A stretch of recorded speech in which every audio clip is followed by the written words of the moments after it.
At the start of this unit, in our introductory lecture, we discussed the idea when we were talking about why the media is important, that one of the reasons why we should pay attention to what goes on in the media is because it's more than just another business. Because the media has the ability to construct reality and shape our perceptions of reality, we need to think of it as more than just a commercial operation like a factory, like a shop.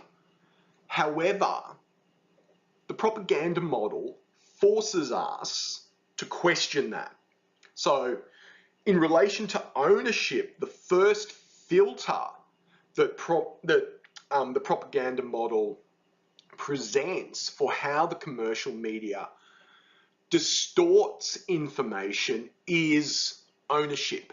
So Chomsky and Herman argue that because most commercial media are large corporations controlled by wealthy people and managers who operate in the interests of media owners, the messages, the content that is produced will inevitably support the interests of those media owners.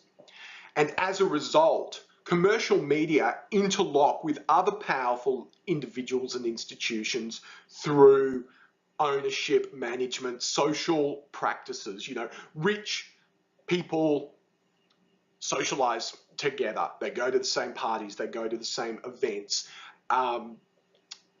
Media owners interact with politicians, they interact with other powerful business people. So as a result, the commercial media is almost inevitably locked into representing those power structures because the media are part of those power structures.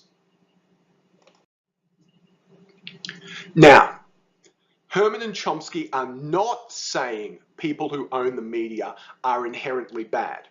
And of course, you know, it's a common caricature to kind of demonize people like Mark Zuckerberg, like Rupert Murdoch, you know, that they're sort of, you know, inherently evil and manipulative. Now, there might be some evidence of that, but because the propaganda model is structural at its core, Herman and Chomsky are not focusing on whether or not the people who own media or the people who are involved in big business or politicians are inherently bad. What they are saying, however, is that the primary business activities of commercial media are inherently undemocratic. And they're inherently undemocratic because the power to publish and broadcast is concentrated in the hands of a small number of people, and the range of opinions that are presented are limited, even if those opinions are unbiased and objective. So the structure of commercial media, because it costs a lot of money to operate a media business, a commercial media enterprise, Herman and Chomsky are saying that that structure inevitably results in commercial media operating out of self-interest and in the interests of other social institutions who will benefit from commercial media activities.